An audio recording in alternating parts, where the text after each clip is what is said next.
Hi. You're welcome. Yeah, my name is Suresh. And my school is Brahma Yoga. Brahma Yoga is the name of the school. It is not another style, Brahma Yoga style. It's just a traditional yoga. And I'm practicing for about 20 years now. Not all time practicing, on and off in between, but still on the way for the last 20 years. And what I'm doing is the thing I love most to do. And I was doing other things before that never gave me full satisfaction of life, doing jobs and this and that. And finally I'm here now doing my passion. But it was not like that before. I have moved through my life in different stages of my life, starting as an atheist, and in my younger ages I never believed in God and everything, all the swamis and gurus, and they are like, oh, yeah, crazy people. Yeah, but like when you are more deep into materialism and things like that, you will find a time when that is not helping your life. You are not becoming a better person. So at that time, like the simple things of being more angry, more disturbed, more irritated, and it's not a good situation as a person. So that's how I turned to this practice. So it says when you first meet somebody, when you turn to something like this, the first person you meet makes a big difference. So the first person I met went for the king. So okay. that was good. Yeah. It was called Sadhguru now. He is from Coimbatore, Tamil Nadu. 1995. That's the first person I met. Cheki Vasudev, what was his name now? Now this is Sadhguru. His name is there, but they called Sadhguru. So he was tough. Yeah. And good for me, who was very tough on the other side. Yeah. Somebody equally tough to cut. That's very important. Yeah. So I was fortunate to have him as my first teacher, Guru. Guru is the word we are discussing today. Guru is the one who removes your ignorance. So the more ignorant you are, you need a more strong one to cut your ignorance. Yeah. So it was nice. Then I met a lot of masters, gurus on my path. Then finally I'm here. Yeah, so they made an impression on you and you started this yoga practice. All of them made a lot of impressions. So you talk about how those gurus and how the mentor you have met had done a lot of impression on you.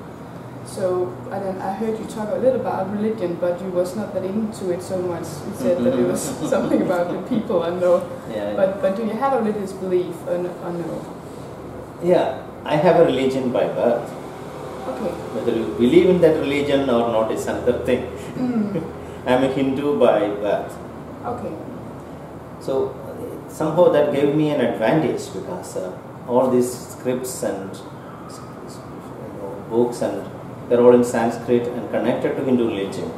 So I had a free mind to look into that. I could go into that with a clear mind because I have no contradictions to study that. If I was from another religion, I would have taken a lot of effort from me to come out to study that. So that way I am fortunate. But the scriptures and the books, they don't belong to any religion. Hindu religion is a very recent happening. Before that, the scriptures are from the traditions of, the living knowledge of people here. So it has no connection to any religion. There was no religion at that time. So it was a way of life, and the scriptures are from that knowing or the knowledge from life. So it has no ownership of any religion at all. So but even when I say I belong to a religion, that doesn't mean that what I practice and what I study belong to that religion. Okay. So you don't practice the religion as Yeah, practicing the religion is what do you say? Going to the temple and offering pujas and making things. I go to the temple sometimes. It's nice to go there. I go to churches when I travel in Europe. They are beautiful. You feel a difference when you are in a church than in a shopping mall. Definitely, there is some difference in the energy and the air there. So when you sit down and close your eyes, you feel something that is calming, right? We all felt that. The same in a temple too. So it's the same feeling wherever you are. So where people are there with something spiritual, with a feeling of spirituality, that makes a difference in the air. That's how I also say, when I come into this place where I do, for the 4 years I'm running this place, where people come and meditate and do practices. The place has a different energy, different feeling. When people enter the place, they feel it. The same way, the church or temple, it is not the God there making it, because God is everywhere. You cannot confine God to somewhere, to a statue or an idol or anything. It's something different. Godliness is the thing. So it sounds like it's more personal feeling, how you feel to do, instead of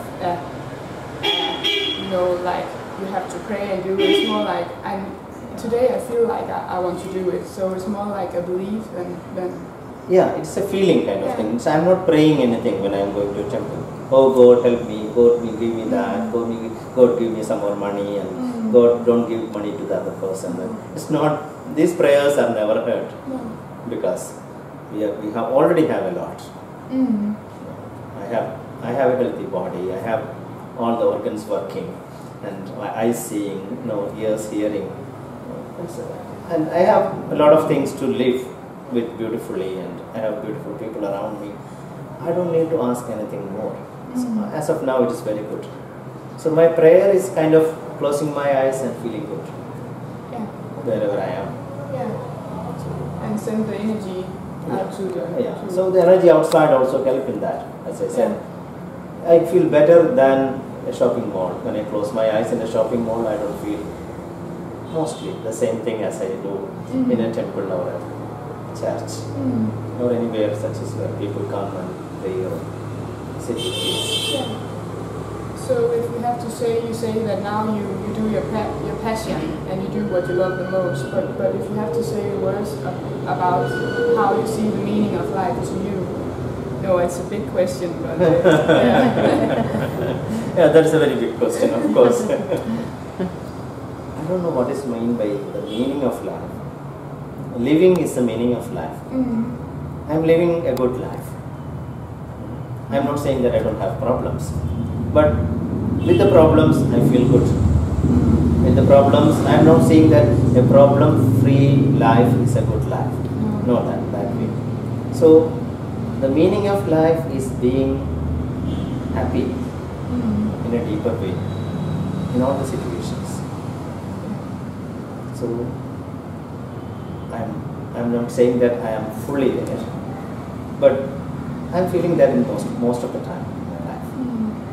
So I don't look for any other meaning than being more and more good with my life.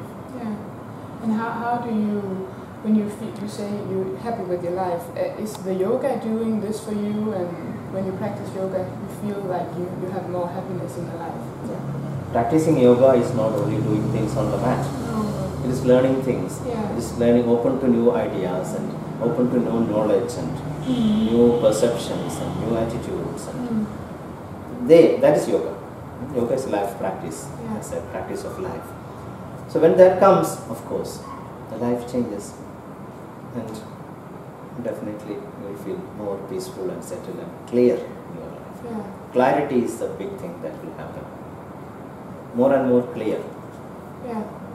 So when you are more and more clear about good things in your life, you feel them more. When you are more and more clear about your problems disappear.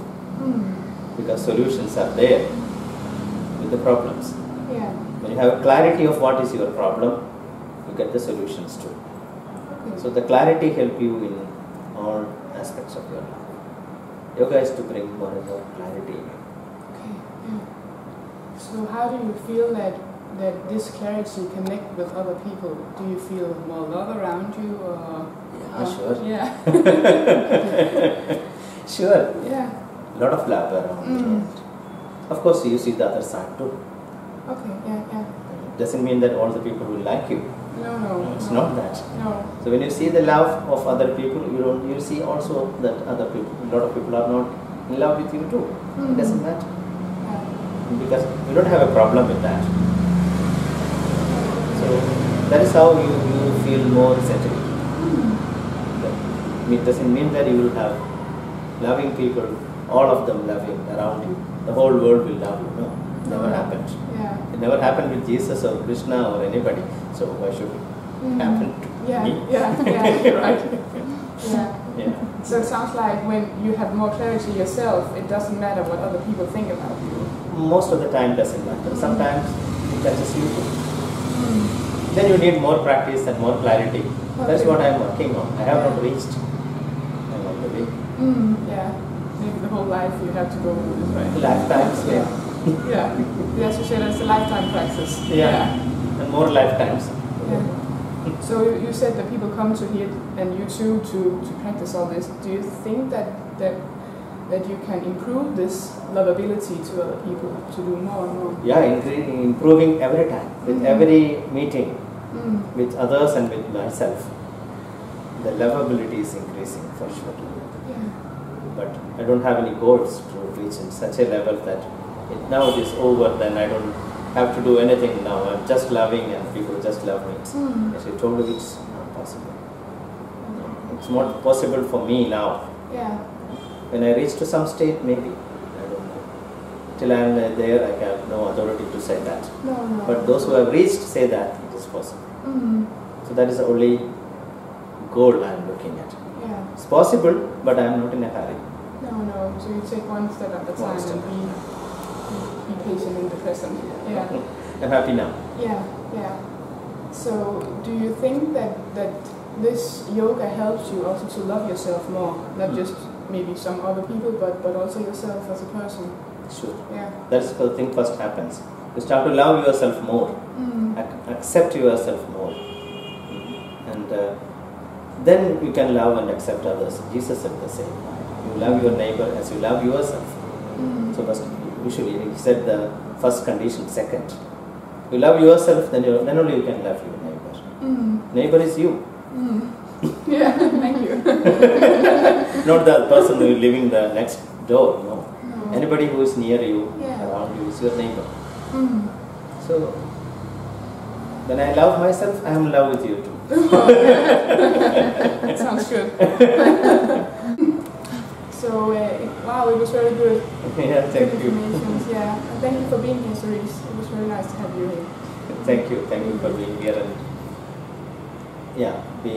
bringing this message of yoga, which is now gone to a level of a physical practice. The more bending you are, more yogi you are, kind of thing. To a deeper understanding of yoga and really what is yoga. Yeah. It's not how much you bend with the body, but how much you are flexible in your life. I agree. And strong in your life. Yeah. That's how. I agree. Yeah, that's right. Thank you for opening up that subject. Yeah, and thank you too.